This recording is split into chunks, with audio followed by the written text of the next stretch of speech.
Lucas 11. De uma feita, estava Jesus orando em certo lugar. Quando terminou, um dos seus discípulos lhe pediu: Senhor, ensina-nos a orar, como também João ensinou aos seus discípulos. Então ele os ensinou: Quando orardes, dizei: Pai, santificado seja o teu nome. Venha o teu reino. O pão nosso cotidiano dá-nos de dia em dia. Perdoa-nos os nossos pecados, pois também nós perdoamos a todo o que nos deve. E não nos deixes cair em tentação. Disse-lhes ainda Jesus: Qual dentre vós, tendo um amigo, e este for procurá-lo à meia-noite, e lhe disser: Amigo, empresta-me 3 pães, pois um meu amigo, chegando de viagem, procurou-me e eu nada tenho que lhe oferecer. E o outro lhe responda lá de dentro, dizendo: Não me importunes, a porta já está fechada, e os meus filhos comigo também já estão deitados. Não posso levantar-me para tos dar. Digo-vos que, se não se levantar para dar-lhes por ser seu amigo, todavia o fará por causa da importunação, e lhe dará tudo o de que tiver necessidade. Por isso vos digo: pedi e dar-se-vos-á, buscai e achareis, batei e abrir-se-vos-á. Pois todo o que pede recebe, o que busca encontra, e a quem bate abrir-se-lhe-á. Qual dentre vós é o pai que, se o filho lhe pedir pão, lhe dará uma pedra? Ou se pedir um peixe, lhe dará em lugar de peixe uma cobra? Ou se lhe pedir um ovo, lhe dará um escorpião?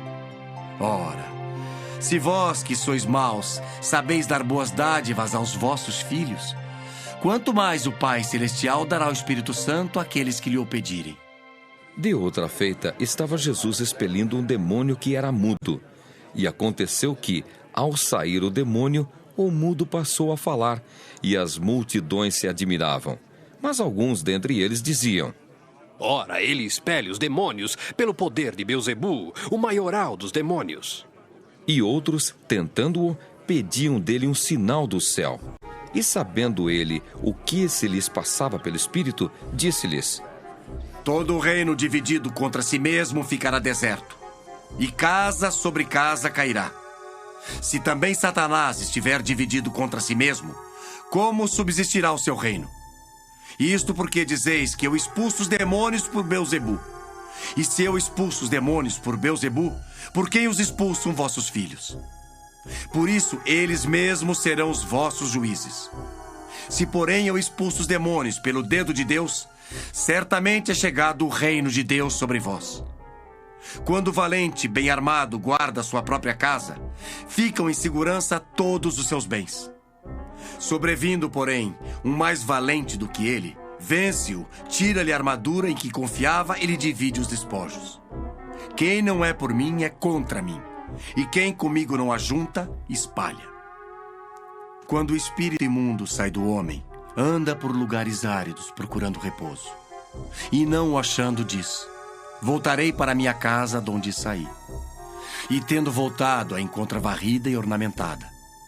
Então vai e leva consigo outros 7 espíritos piores do que ele, e entrando, habitam ali. E o último estado daquele homem se torna pior do que o primeiro. Ora, aconteceu que, ao dizer Jesus estas palavras, uma mulher que estava entre a multidão exclamou e disse-lhe: Bem-aventurada aquela que te concebeu, e os seios que te amamentaram. Ele, porém, respondeu: Antes, bem-aventurados são os que ouvem a palavra de Deus e aguardam. Como afluíssem as multidões, passou Jesus a dizer: Esta é geração perversa. Pede sinal, mas nenhum sinal lhe será dado senão o de Jonas. Porque assim como Jonas foi sinal para os ninivitas, o Filho do Homem o será para esta geração.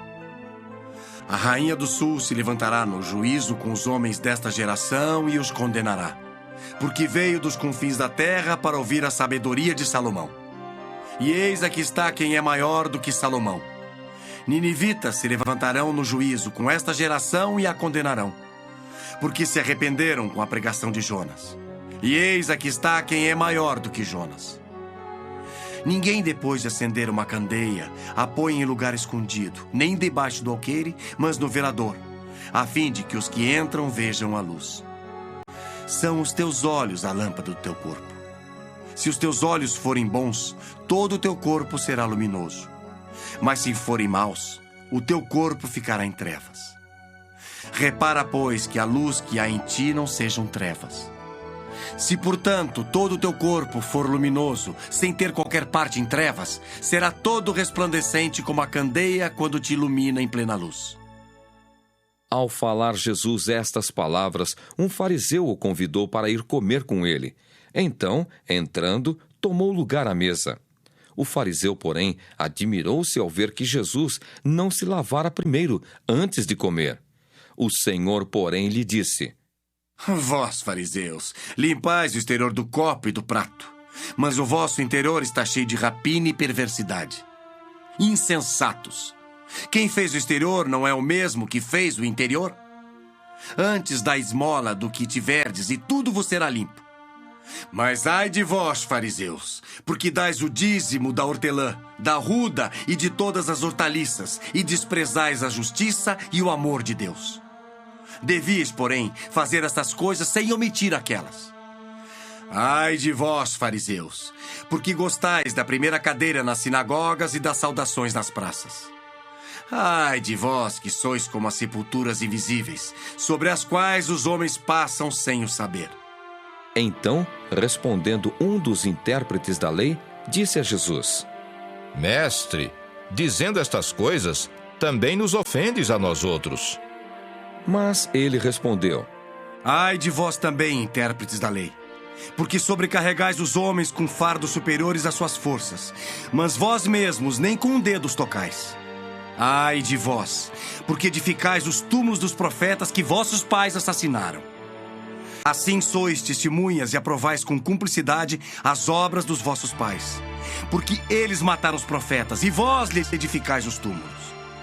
Por isso também disse a sabedoria de Deus: Enviar-lhes-ei profetas e apóstolos, e alguns deles matarão e a outros perseguirão, para que desta geração se peçam contas do sangue dos profetas, derramado desde a fundação do mundo, desde o sangue de Abel até o de Zacarias, que foi assassinado entre o altar e a casa de Deus. Sim, eu vos afirmo, contas serão pedidas a esta geração.